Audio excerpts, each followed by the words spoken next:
Hi everyone, thank you so much for joining us today. Welcome to the webinar. I hope I'm audible. Am I audible? Yeah? Okay. We'll get started in a few minutes. As we wait for a few more people to join, it would be great if you could respond to the questions on the screen, which is where are you from, what do you do, and what are you expecting from today's session? We'll get started in a few minutes.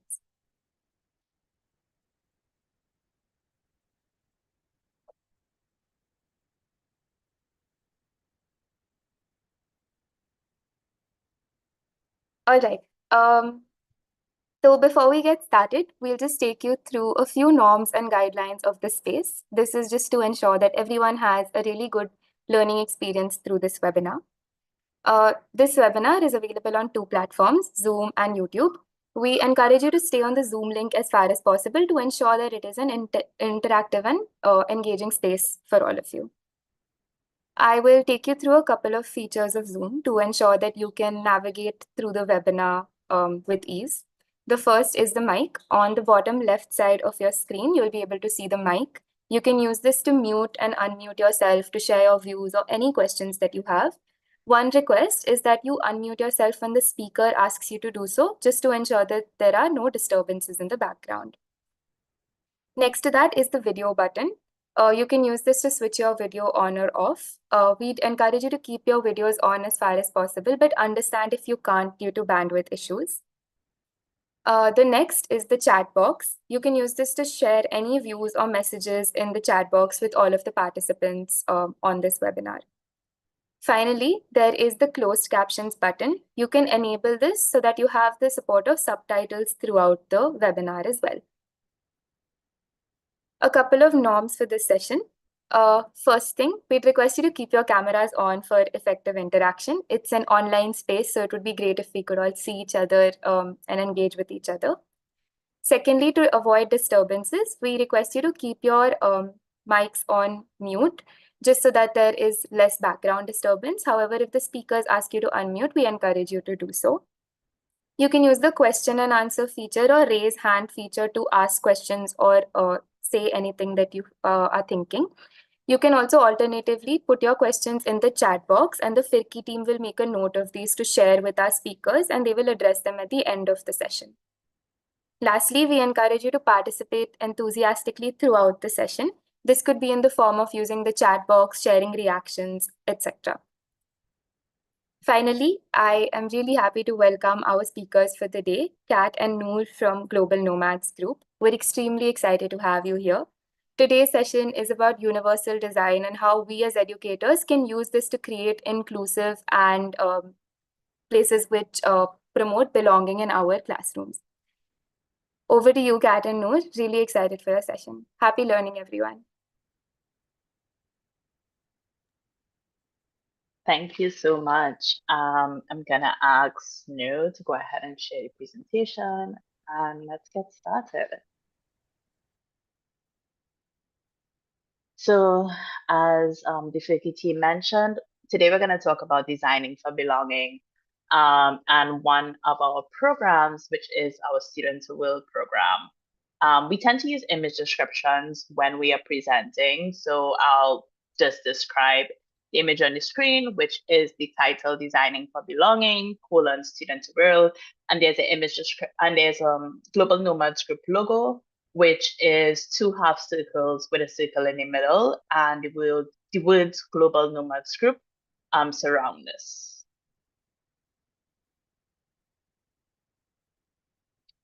So my name is Kat. I use she, they pronouns. I'm a Black Caribbean femme living in Trinidad and Tobago. I have shoulder length, dark brown hair, curly hair. I have medium dark skin tone. My hair is pulled back currently. I'm wearing a purple glasses, and I have both a nose and a septum piercing. I am the Content Creation Lab program coordinator here at Global Nomads Group. Hello, everyone. My name is Noor. I am a femme presenting Arab woman based in Amman, Jordan. I have short curly hair and I wear glasses. And today I'm wearing a bright green sleeveless top. It's wonderful to have you here. So our agenda for today, we're gonna just do a brief mini lesson on designing for belonging, what exactly that is. We're gonna share with you some tools that you can use to create a sense of belonging. We're gonna do a short Jamboard activity that talks about experiences of belonging. And then Noor is gonna present our Student to World platform. As the Fiki team mentioned, we want this to be very interactive. So there are the chat features, there are emojis. We do encourage you to use these throughout the presentation. So mini lesson on belonging. So first, we're going to talk about what exactly is belonging. Could go to the next slide. So I really love this definition from the Othering and Belonging Institute. And it says that belonging goes beyond just being noticed or feeling like part of a group. So I can be in a group, but it doesn't necessarily mean that I feel like I belong to this group. Belonging means not just having access, but also having the power to help create and shape experiences. So I'm going to use my experience as an example. I work at Global Nomads Group, but simply because I work at Global Nomads Group does not mean that I feel belonging at Global Nomads Group. And I'm not saying that I don't feel belonging. I actually really do. But there's just a distinct difference between being part of a group, being a member of a group, and feeling belonging in the group.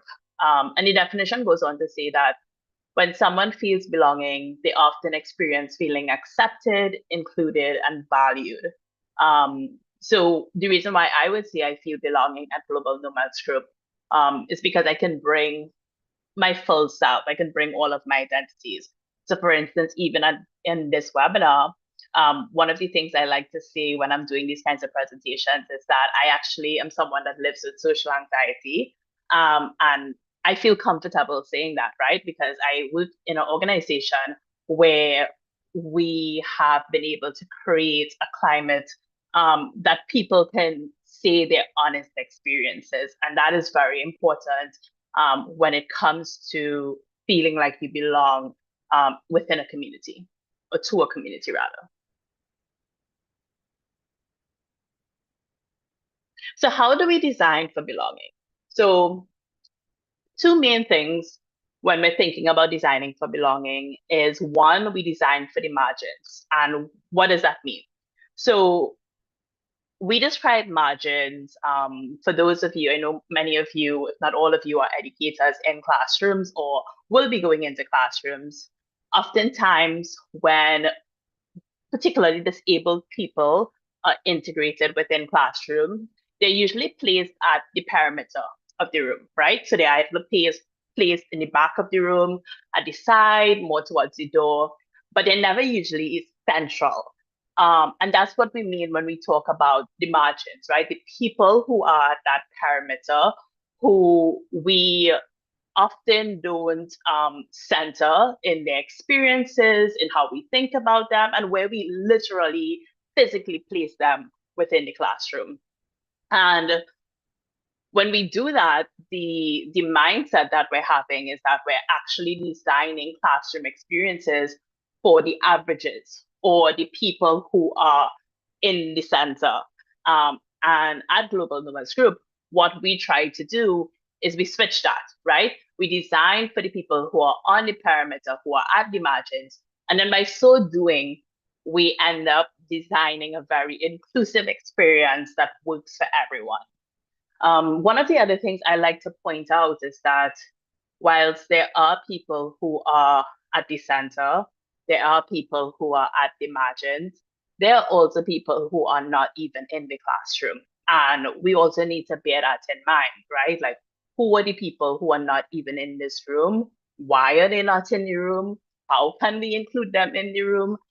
So for this presentation, we're going to talk a lot about those at the margins, but I just want us to pay attention to the fact that being at the margins is one experience, and not being included in the room at all is another experience. The other way we design for belonging is beyond designing for the margins, is we really have to think about our structures and our attitudes, particularly in regards to people who are often excluded. And the structures and attitudes we have within our communities can either create belonging or prevent it. We actually have the power to do so. I'm going to ask Noor if she can pull up our structures and attitudes.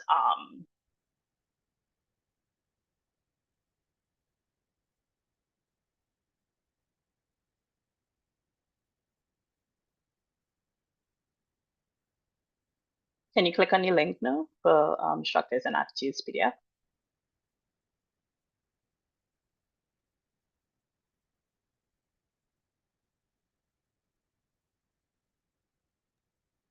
Yes, 1 second. No worries. Technology difficulties are part of this experience.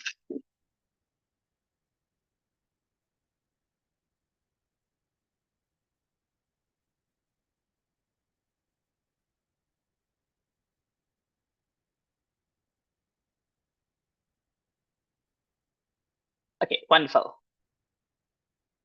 So this PDF, which I know the Flickr team have sent you all, or you all would access on their page, has a list of the structures that create belonging, structures that do not create belonging, attitudes that create belonging, and attitudes that do not create belonging. And I've tried to make this list very comparative, so we can see that structures that create belonging, for instance, are having diverse perspectives and contributions from various cultures and backgrounds, And then the structures that do not create belonging would be including perspectives, from a single cultural background.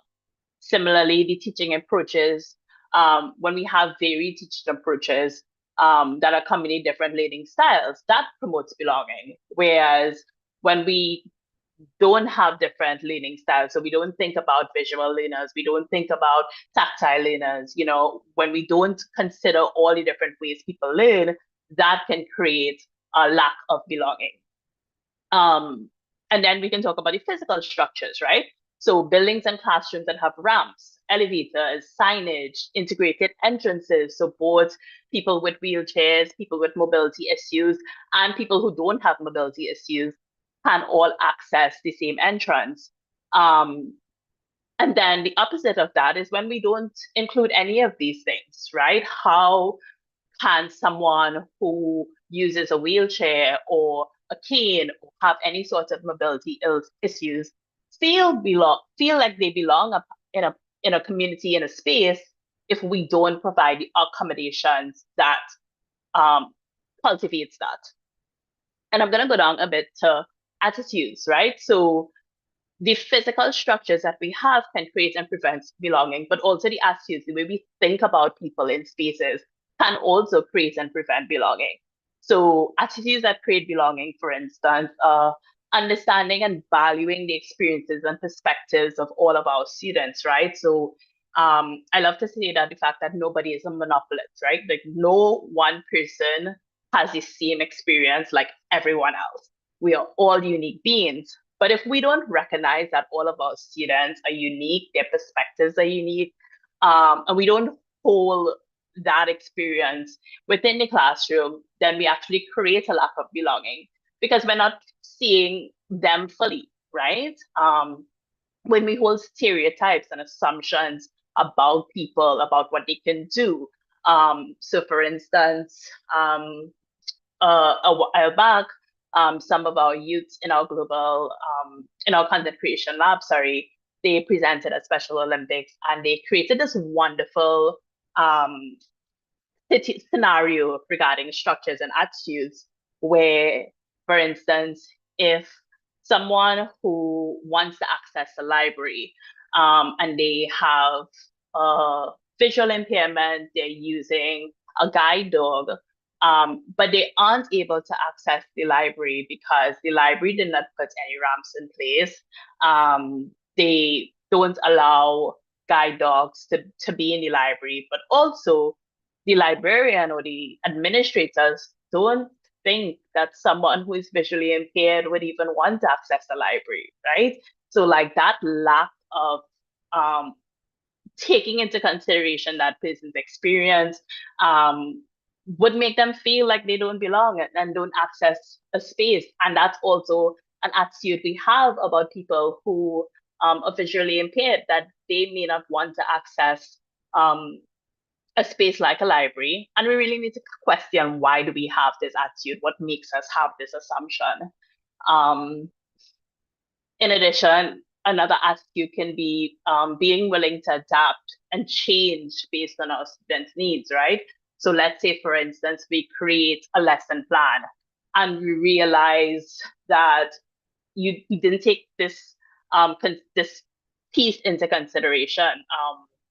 I remember a couple years back, I was a student aide for a child with visual impairment, and the teachers created a test for for the end of term, and one of the activities was for the students to count all the sides of, I think it was a rectangle, and put the number of sides. And they created that activity and did not take into consideration that one of their students was visually impaired, and they therefore would not be able to count the sides. And when I pointed it out to them, they didn't adapt. They didn't change. They left it as it is because to them, this is just one student. And it's really something that we need to question, right? Like, why aren't we willing to adapt and change when we realize that we have excluded someone within our classroom? providing encouragement and help to all students, right? That is one thing that can create a sense of belonging. If we believe that, let's say, certain students fit in better, right? And we don't think about providing encouragement to all students, how does that affect that student to feel like they belong as part of that classroom? So we really need to question like how we're thinking about people, why we're thinking the ways that we are, and then what structures we're building based on our attitudes. We can go back to the presentation. Awesome. Go to the next slide. And one of the things I really want to make clear is that structures and attitudes are often very much linked, right? So the more that we change our structures, the more that our attitudes often change. And then similarly, more that we change our attitudes, our structures then change. So for instance, our attitude could be, like I mentioned, about the visually impaired person who wants to access a library. If our attitude is that all people would want to access a library, including those who are visually impaired, and we change that attitude, then we start thinking about, okay, what do I need to put in place so that visually impaired persons can access?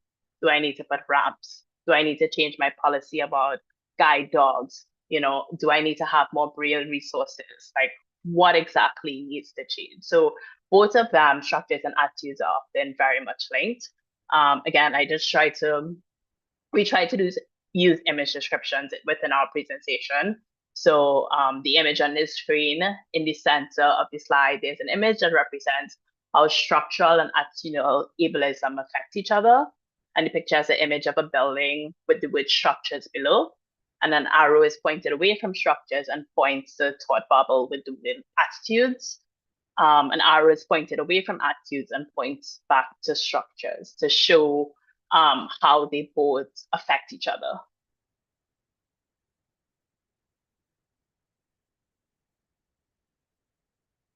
So talking again about how do we design for belonging, one of the things that we do need to remember when designing for belonging is that the people who are on the margins, who are at that perimeter of our classrooms, may actually and often do know what's best in terms of how to design to create a sense of belonging.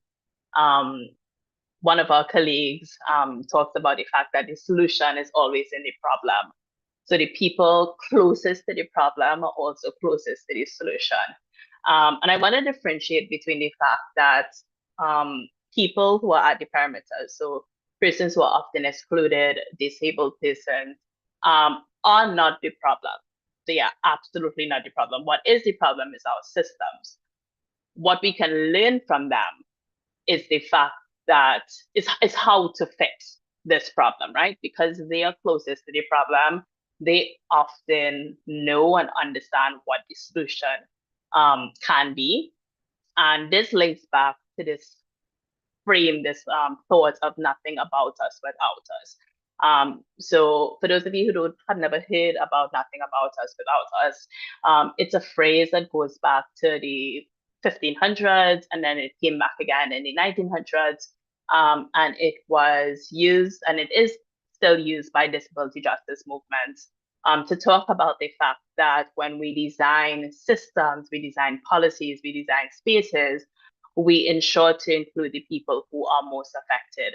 Again, they know the problem, they have the solution, and we really need to include them as much as possible and listen to them as much as possible, not just do a tick that says that we included this person. Like, no, actually give them a space, actually listen to them, actually hear their experience, and we might learn a lot from them. So we really need to consider these people when we are designing. We need to listen to them, but also we need to recognize, and it's something that we at G&G continuously recognizes that this work is going to be ongoing and never ending. This allows us to give grace to ourselves. Accessibility is never finished, right? I've worked with disability for over 9 years now, and I feel like every single day I'm still learning new pieces of information. And I'm going to continue learning. And I think it's really important that we hold space for that, that we'll never reach a point of accessibility. We'll never reach a point where everyone feels like they belong. It is, in fact, a continuous work to make sure that who am I not included? Who am I not included? In what ways am I not including them? So I'll point out, for instance, this presentation that we're doing. This font is called Open Dyslexic, and it's actually something we learned about maybe 2 weeks ago, that this font is helpful for people with dyslexia because of how the script is. It helps them to read the words better. So we started implementing this font within our presentation. So that's one way that we've grown just in the past 2 weeks. But we also have work to do. And I think it's okay to point that out. So for instance, I talk about the fact that right now we haven't had to think about access to physical spaces. So when and if G&G becomes more in person with our work, we're going to have to think about how are people accessing physical spaces? What mobility needs do they have that we need to implement? We haven't had to think about it because we're a remote organization. But this is one area that we need to and can grow. Right now as well, I talked about the fact that I live with social anxiety, but within our policies and our work, we haven't incorporated people with sensitive nervous systems, people with mental health conditions. So that's another area we recognize that we can grow. So I'm pointing this out so that we can all understand that none of us are perfect within this work, and it really does mean us committing to recognizing ways we can grow, how we can grow, and doing that never-ending work.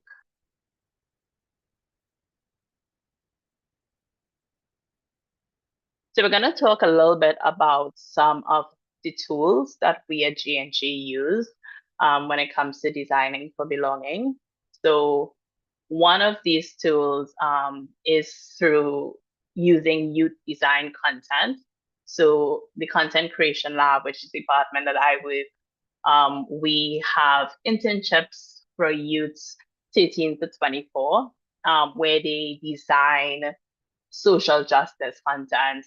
Lou is going to go into that later on in the presentation and show you some of the content that they've created. But this piece is really important to our work because going back to the idea of nothing about us without us, right? Like if we are designing content for youth, then youth need to be central to that. And one of the things we practice is really giving youth the tools to create that work. So we do things like backward mapping, universal design, like something like this presentation, and we give them the tools that they need to create, and then we step away and we let them design because they really do have the solutions to youth problems, Other things that we incorporate when it comes to designing for belonging, accessibility features. So using things like captions, using things like image descriptions, using American Sign Language. So all of these various accessibility needs, we really try to incorporate. Plain language, which is something that oftentimes people can forget or really not think about. But using plain language can really help people feel a sense of belonging. So there isn't this heavy jargon, right, or heavy words that folks have to go and look up and try to figure out what we mean, but everything is said as plainly as possible so that the majority of people can understand. We also focus on storytelling. This helps people who have perhaps different learning styles, right? Like some people may need more creative ways of engaging with material. So things like storytelling can help in that way. Like I mentioned, this open dyslexic font that we have started using so that people with dyslexia would be better able to read whatever we're creating. We also have our social justice rubric. It's a material that I feel really proud of that we have. We're just gonna open it briefly, and if we can go to text.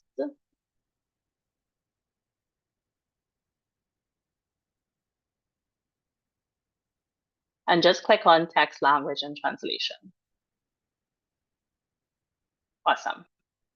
So this is our social justice rubric. So how we use this rubric, how we've started using this rubric rather, is we go through, let's say, for instance, our website, and there is a checklist. I'll show you all in a bit, but there's a checklist that basically we check off to see, like, have we met this criteria? And if we have not met this criteria, what do we need to do to meet this criteria? One of the things that I really love about how we've created this is that we have broken it up between standard and then the reason for the standard, right? So folks can understand that not only, let's say, for instance, language is clear and concise, often referred to as plain language. So that's the standard. And then further down, there's the reason. So the reason for this standard is by making text clear, readable, and accessible, you ensure that content is available to a broader audience. So we try to make sure that it's as clear as possible why we're implementing certain things. If you can just go down to the checklist page.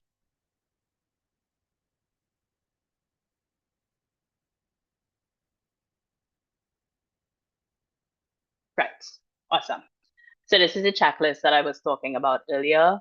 So it's and checklist, I don't know about you all, but what we've found is that checklist tends to be a lot easier for persons to digest the information. So someone can just read, like, have you identified your target audience, and is the language clear and easily understandable for them? And you can check it off to see, like, have we met this, yes or no? And if we haven't met this, then they're the action items in the next column, which you insert. What exactly do you need to do to meet this? And I'm seeing in the chat in terms of, like, yes, you can access this after Zoom. So we have supplied the Furky team with this resource so that you all can use it in your context. I'm not going to go to these checklists. This rubric is very long and hefty, so I'm not going to go into all of this, but I encourage you to take a look at it, apply it to any space, really. There are many different categories of it, from text and language to images, to all text, to videos, sign language, closed captioning. So it's really detailed. So I encourage you all to use it. You can go back to your presentation. One of our other documents, it's not one of our other documents is our best practices for working with interpreters. In our last cohort, we learned a lot because we were working with 5 different languages in one of our internships. So we learned a lot when it comes to working with interpreters how to work with interpreters, what are some things to consider. So this is also another document that you all are going to get access to. This provides you with guidelines about some things to consider when you're working with interpreters. So one of the things I learned within that process was clarifying interpreter roles. I wasn't aware that there were different types of interpreters, and there were different ways that interpretation is done. That was such a learning curve for me. So one of the things we really try to do is document these things that we learn. So we've documented it in our best practices for working with interpreters. So you all will have access to that as well. Okay, and now we have the fun part. So this is a Jamboard activity that we're gonna do with you all. Can someone place the link for the Jamboard in the chat?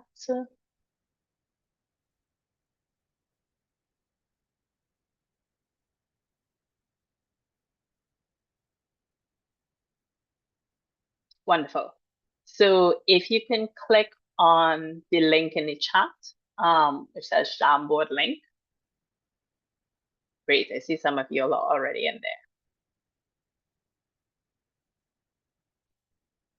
No, you want to stop sharing and then I can share my screen? Great.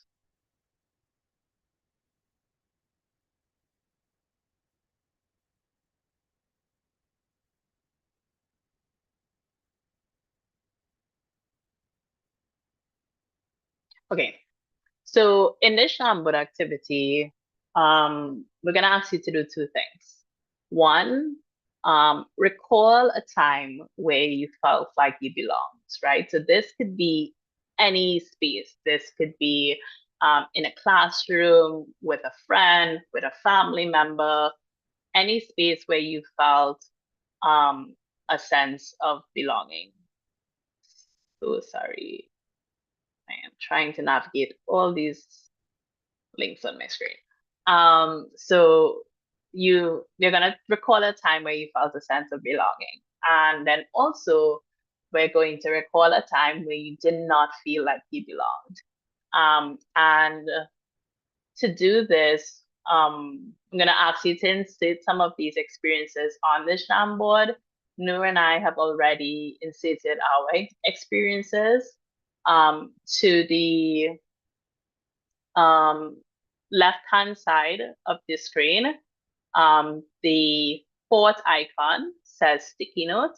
So all you do is you click on sticky note, you write your experiences, click save, and it will appear on the Jamboard.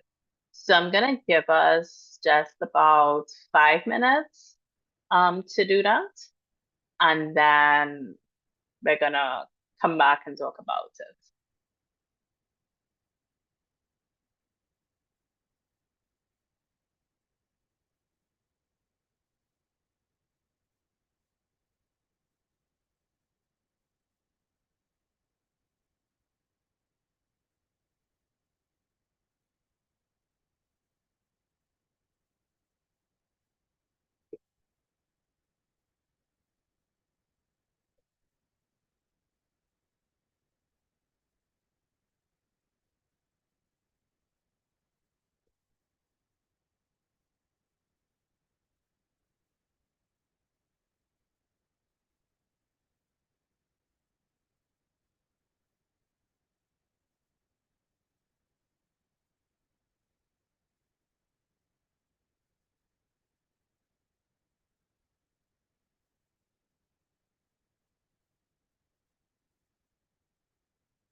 Okay, I want to check to see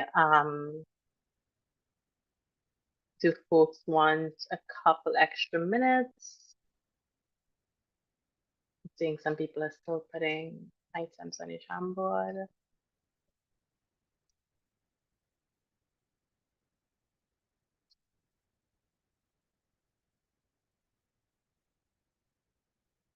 Okay, so let's talk a bit about the Jamboard.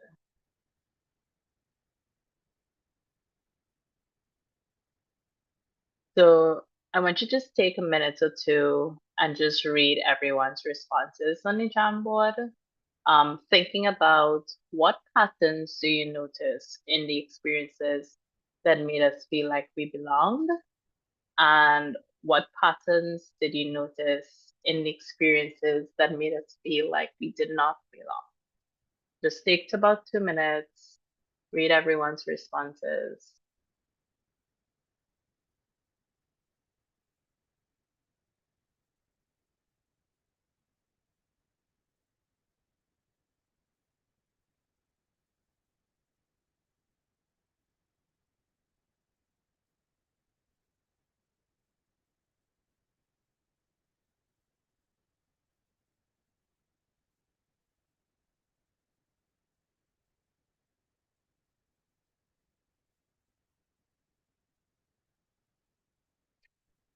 So using the chat, or also feel free to unmute yourself and speak.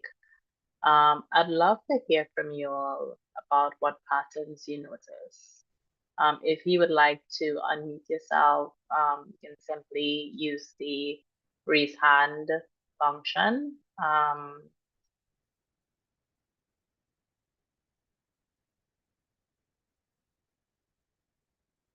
And you can also use the chat.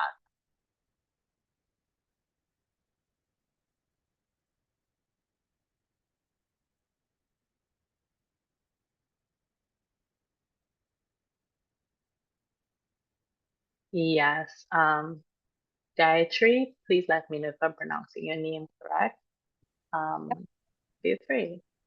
I think something I'm noticing first off when I look at all of the responses is the word inclusion. Like in both the belonging as well as not belonging, there's a lot of places where I can see I was included in that belonging section, whereas in the not belonging wala section, I could see a lot of places where I was not included for a particular program or an outing or things like that. And I think a lot of it is about being part of a group, and that's your first layer. And then I also noticed a second layer where it was like, even when you're part of that group, do you feel connected with that group? Like you might be included in a group activity, but was your feelings or your opinions taken into consideration? So I can see both inclusion as well as feelings of connection coming into play in both spaces.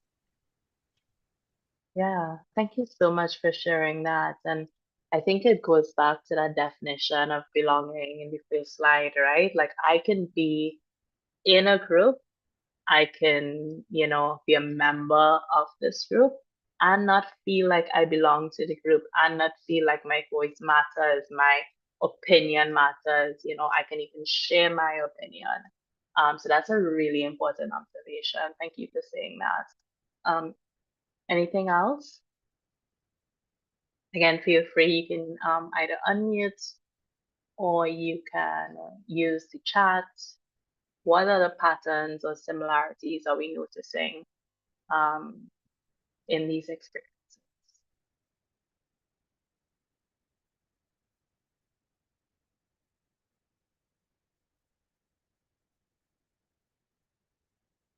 Yes, Vani, you can go ahead. Yeah, hi. I think for the section where we see belonging, I see a pattern of say someone checking in with you before taking any step or saying anything or doing anything. So there's always a check-in and sort of seeing what the person in front of you really needs is really one thing. In the other, like a sort of the opposite of it, which is an assumption is coming into play or a bias from the person in front of you, where they're acting based on their understanding from their own experiences, but the experience of the person in front of them is not part of that decision. Yeah.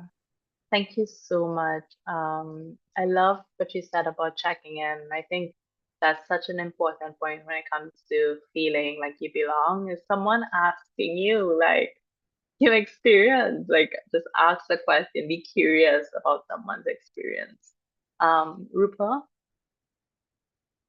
What I notice in not belonging is there is always a certain set norm or an accepted standard of the majority.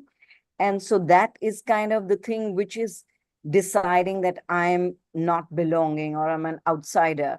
So in designing for that specific thing, that organization or meeting or whatever, that whole concept of having a pre-existing norm or standard is what makes any person an outsider. I love that. Thank you so much for sharing that. And you're right, like we have our systems and our structures, our attitudes have decided what is the standard. And then everybody outside of the standard becomes the other, and we make decisions, we interact with people based off of this standard, but also like, who created the standard? Where did it come from? Why does it, like, there's so many questions to ask, right? Satyam, if I'm pronouncing any of your names incorrectly, feel free to correct me. I do encourage you to.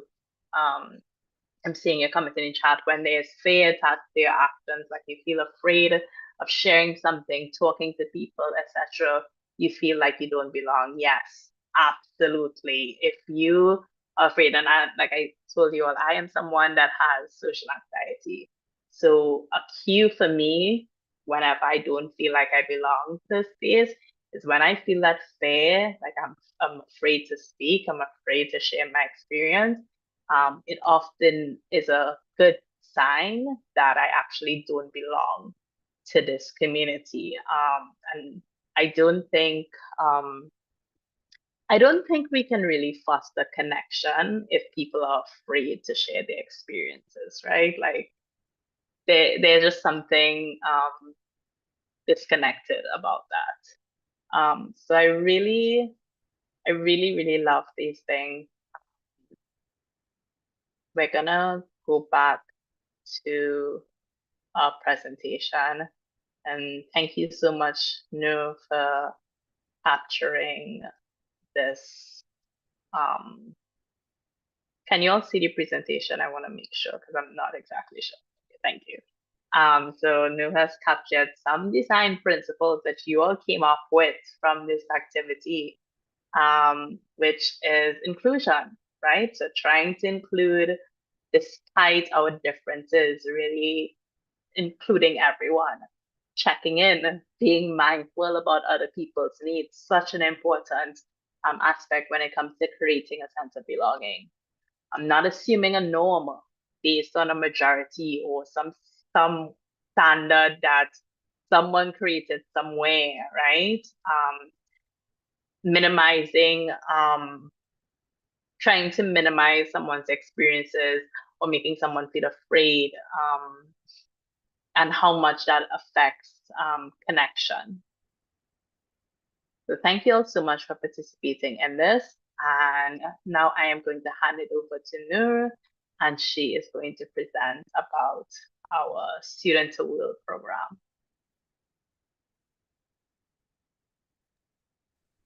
Thank you very much, Kat, and thank you everyone for being here. First of all, it's so lovely to hear from you as potential educators and people who have experience in the field and are delving into the field. And from people who perhaps are not in the Arab world, because for me, again, my experience is only based in the Arab world. So it's very lovely to hear from a different part of the world. So I'll be talking a little bit about Student to World, which is our flagship program at Global Nomads Group. And it is really the program that aligns and which we have developed in an attempt to align with our primary mission at Global Nomads Group, which is to provide transformative, safe, youth-designed social justice online experiences that connect global youth across distance and difference. And back when Global Nomads Group was founded, we were really trying to bring in the experiences of people who might not be directly around us. So let's say I'm someone who's 14, 15 years old. I grew up in Jordan.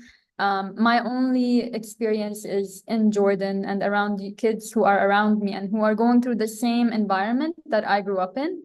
So we wanted to try to show youth that this is not the only world that's out there, that, you know, there are people in South America, there are people in India, there are people in the US who are experiencing an entirely different world, but also who have similarities to us and who we can connect with.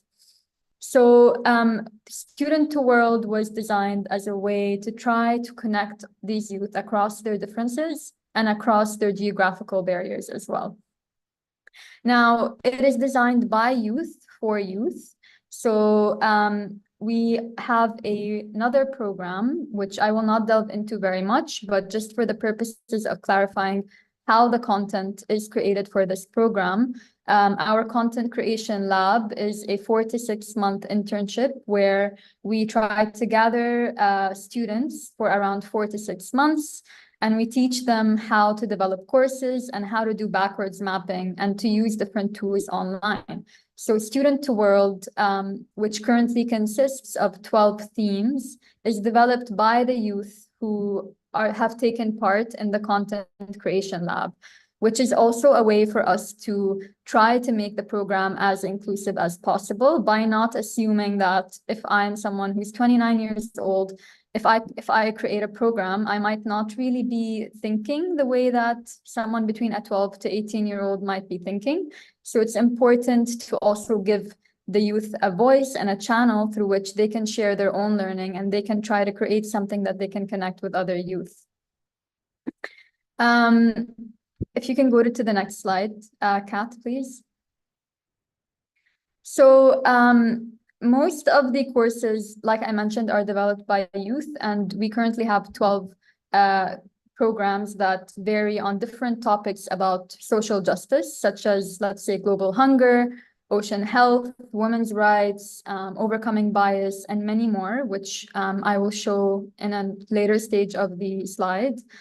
And the topics are addressed on sort of multiple levels. So on the one level, we look at the individual aspect of this topic. So let's say if we're talking about climate change, we would try to highlight how climate change is an important part of our personal life. So if I go to the supermarket and I buy vegetables in a plastic bag or in a plastic container, then that plastic is something that will be with me in my personal life. And how am I going to deal with that?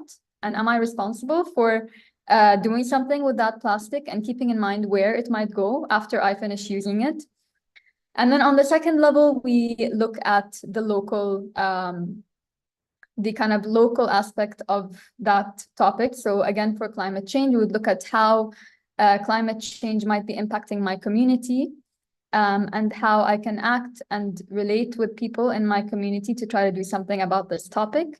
And on the third level, we try to link it to a global level, which again here is like global awareness, trying to link these topics to the UN Sustainable Development Goals, and trying to understand how, although we might live in a world where everything we do is very individual and, you know, we might be too focused on our own personal lives, trying to just take that up a notch and trying to remind youth that we are all interconnected at the end of the day. Although I'm in one place and they're in another place, our actions together and collectively all have an impact on the global scale and on the universal scale.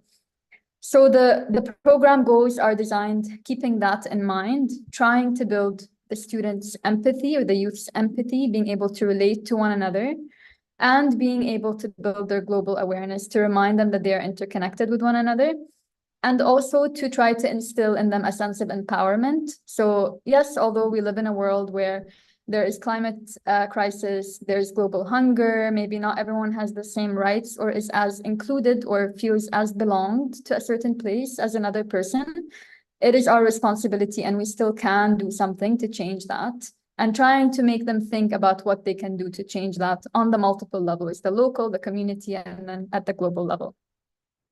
The program's themes are also aligned with the CASAL, which is about emotional learning.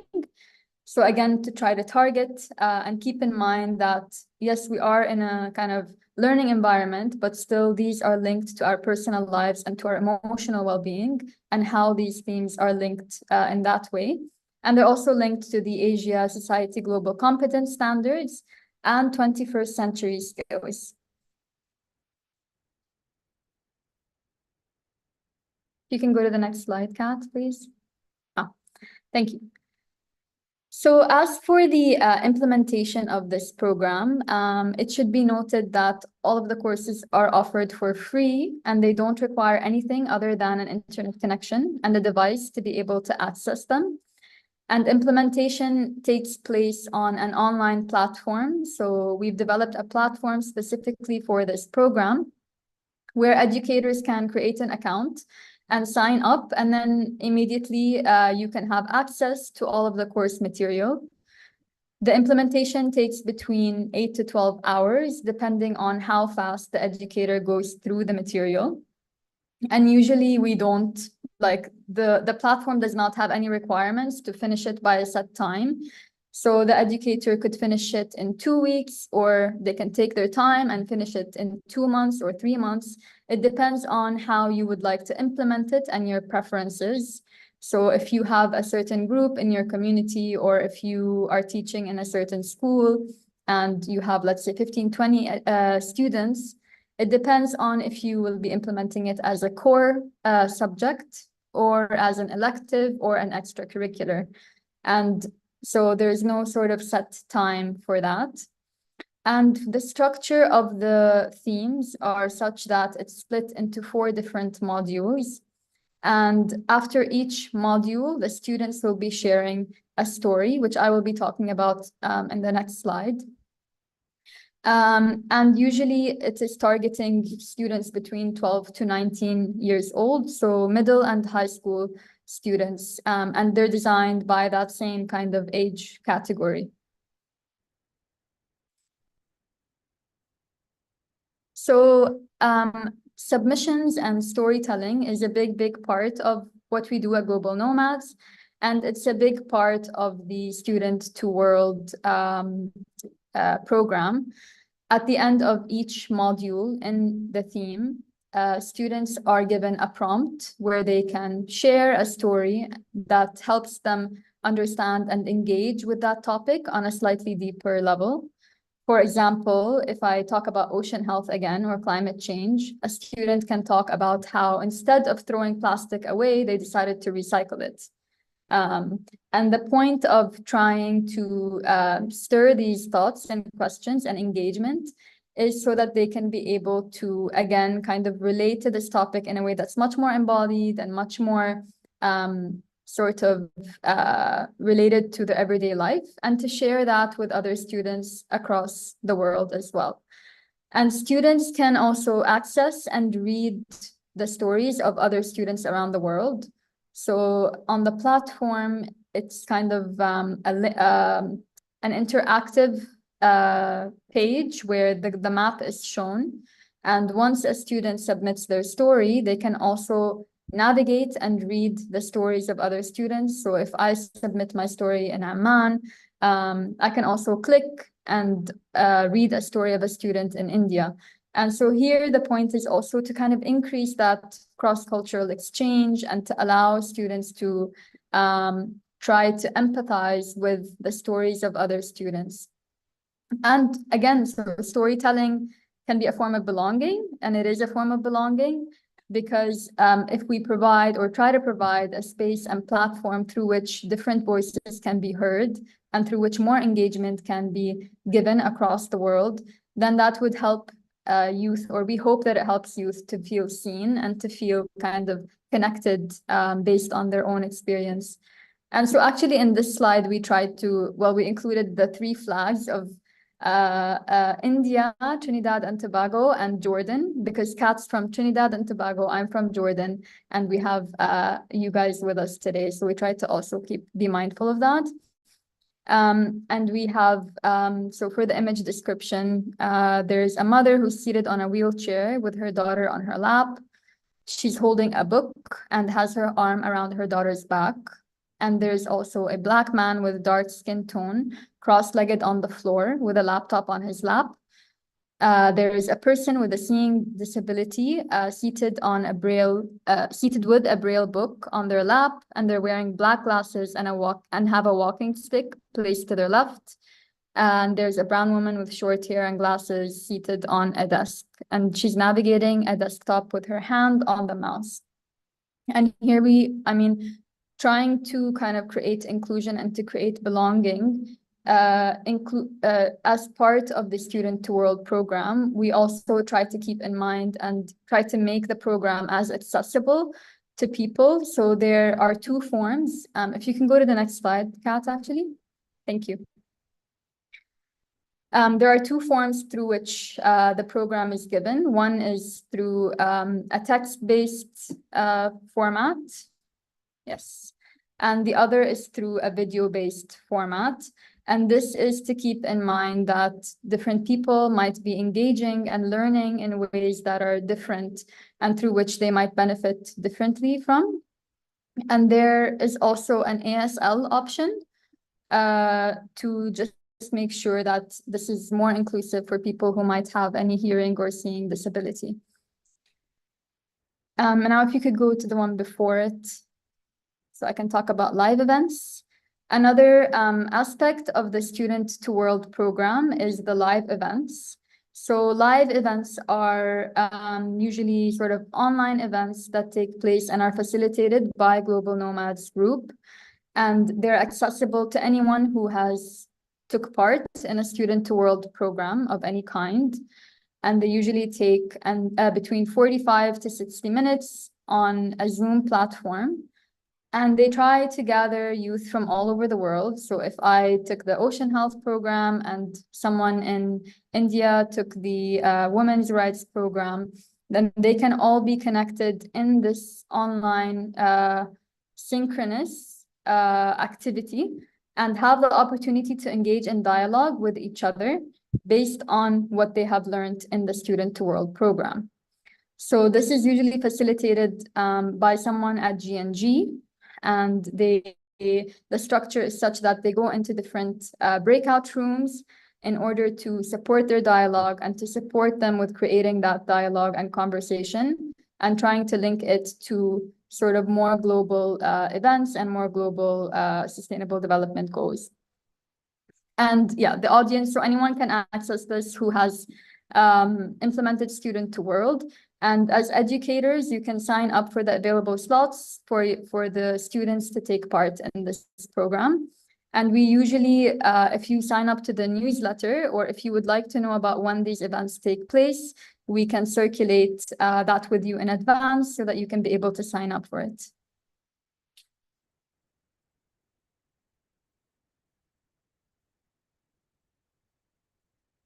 So here is just like a little snapshot of the themes that we are offering under the Student to World program.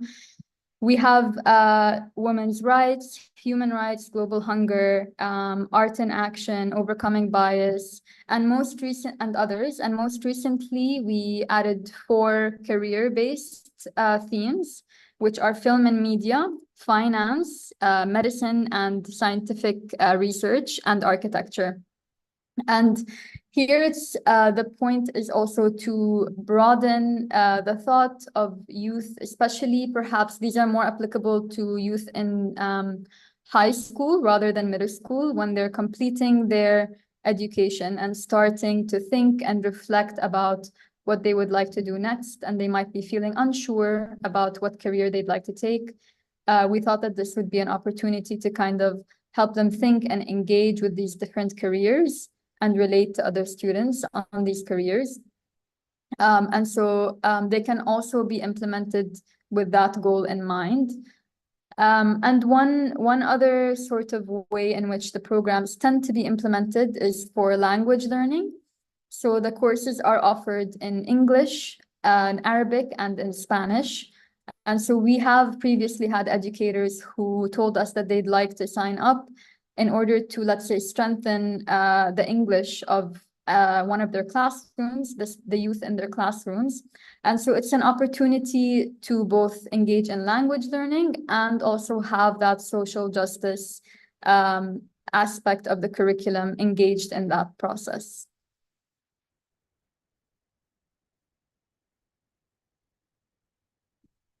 So for implementation support for anyone who would be interested in signing up to Student to World, we are there to kind of support educators throughout the implementation. We will be providing an online training for educators to navigate the platform, because all of the kind of implementation takes place through that platform. So it's important to know how to navigate it, how to sign up, where to find the different kind of content on the platform. And you will also be getting access to a facilitator guide with tips and tools for engaging the classroom if you'll be implementing. And once the educator creates an account, they're able to sign in and manage the classroom. Another thing is educators will gain access to a global facilitator community, which is a community that's online that allows all the educators who have signed up or who have implemented the Student to World program to engage with other educators, regardless of location, geographical location, and to exchange in resources and support. And so it could be an opportunity to meet other educators who might have used certain tools that are different, who might have thought about sort of activities for the program. So it's just a kind of platform and the way to network and engage with educators and to learn from one another and share the experiences for implementation.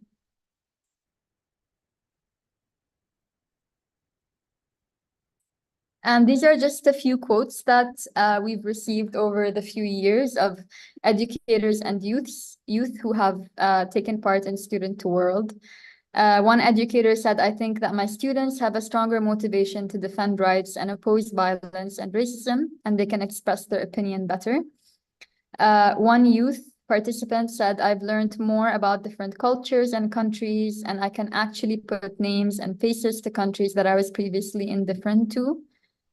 And another educator said it's developed by youth, so is at a level that is appropriate for the students and has a diverse group of youth participating and is very intentional about being accessible. And there is ASL.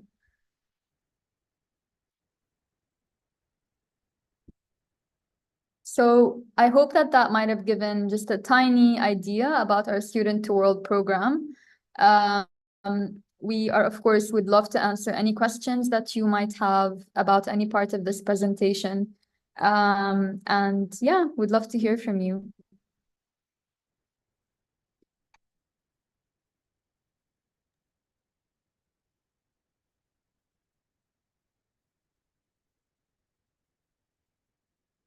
So Manish, sorry if I'm pronouncing your name incorrectly. You asked, are students motivated with a certification or achievement awards for participation? So yes, they will be receiving a certificate upon completion.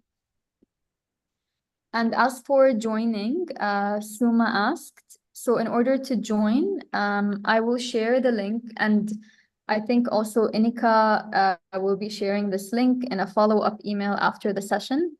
But I'll share it with you now as well. And this is the link to our platform.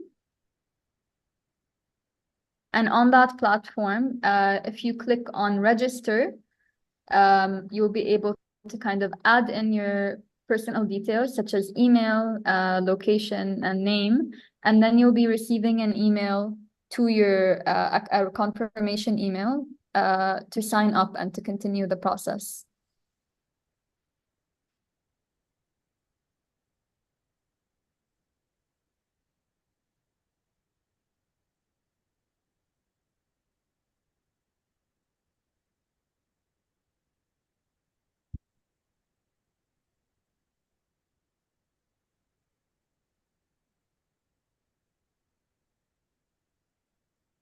I think we can pass it back to the Freaky team. Thank you, Nu. Yeah, not too sure if there were any other questions in the chat.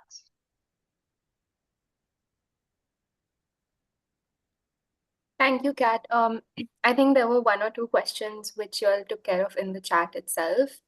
But thank you, Kat and Noor, for such a nice session. I think Gayatri has a question. Gayatri, you can go ahead. Thank you. I just wanted to check. I know, Kat, Noor, you mentioned during the session that you use checklists and almost like templates. For example, the social justice one that you had shown. And I also know later that you showed career-based, a few modules that you had. Now, these templates and checklists that you create, are they, and I could see that they were tailored for specific modules like social justice and text, etc. Was there a base template that is used, and what's the guideline for creating these almost? Like when if I am to create it for a completely new module, if that's something I'd like to do, what would guidelines or what would be guiding questions that would help me create those? I want to make sure I'm understanding your question correctly. So you're asking if you were to create an entire, like if you're creating a new course and wanting to make sure that it meets these like standards, how would you go about doing so? Yes, that's correct. Okay, yeah, so that's a great question. So let me just gonna come out of this so that you all can see. Okay, so you all should be seeing my screen that has the social justice accessibility rubric checklist, yes? Okay, so one of the ways that we have done this, so if you were to go about creating some content, you can make a copy of this template, and then determine what exactly is the content that you're going to create, right? So for instance, is it going to have videos? Is it primarily text? Will it have images? And then based off of those questions, you can use, you can click on any of these links and what will apply, right? Like, do you need all text on it? Like I said, does it have videos? And then when you go into each one, so let's say you're creating content that's a video. So when you click on video and you go into video, these are some of the standards that we suggest that you think about when creating a video. So the close on camera is plain because clothes that may have like a lot of designs and stuff can be visually it can be a lot for persons who have like different nervous systems, different disabilities and those kinds of stuff. So we suggest that the clothes and camera is as plain as possible. Background can be neat and uncluttered so that people aren't visually overstimulated. Sound quality is free of any background noise. Image quality is sharp and well focused. Lighting quality is free of glare or backlighting. So going through all of these standards, and then you can go to the checklist.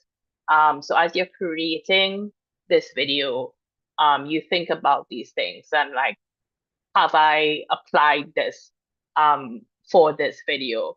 The other thing you would want to think about when doing video, I'm so sorry, my cat is just being a nuisance right now. So if you're hearing noise, I do apologize. She decides to play with her toys right now.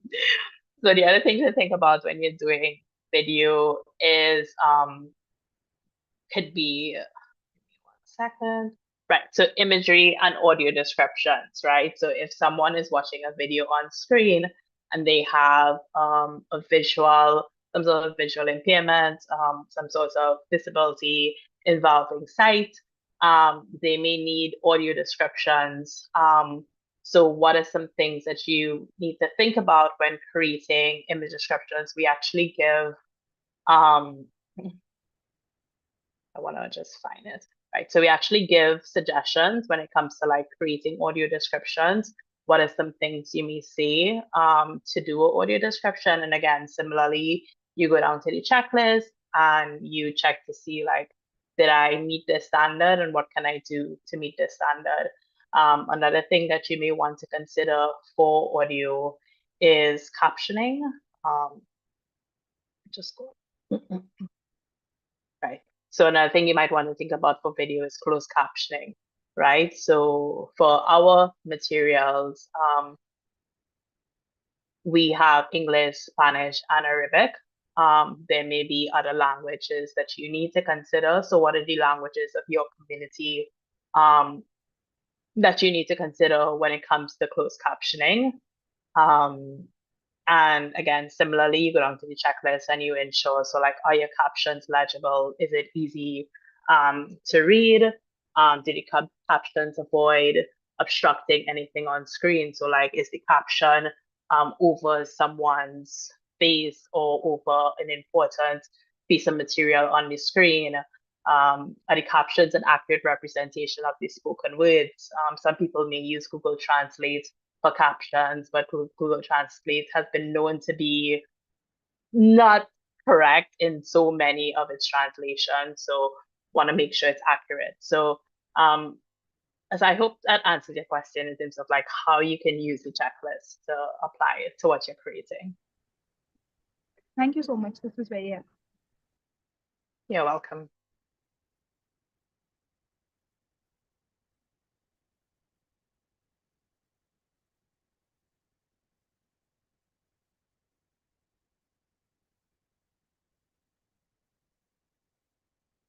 Are there any other questions?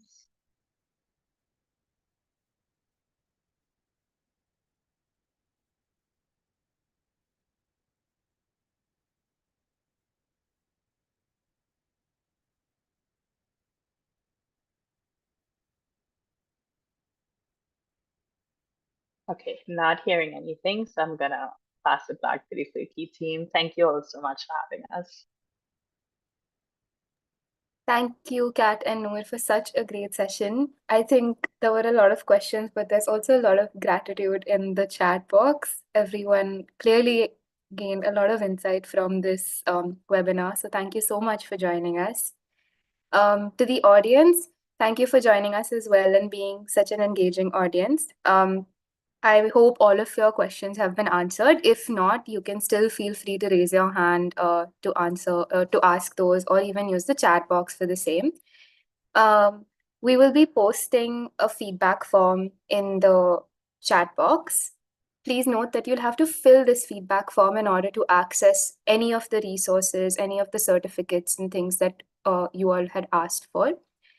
So please do click on the link, fill out the feedback form. This also really helps us in planning for our next webinar and ensure that it goes smoothly. So do take out the time to do that. In case of any questions, we'll keep this call open for the next 5 to 10 minutes to address anything. But thank you so much, Kat and Noor, once again. It was such a great session. Participants, once you all fill in the feedback form, you all should be able to access the certificate. If you have any tech-related queries, we'll be here to help solve those for you.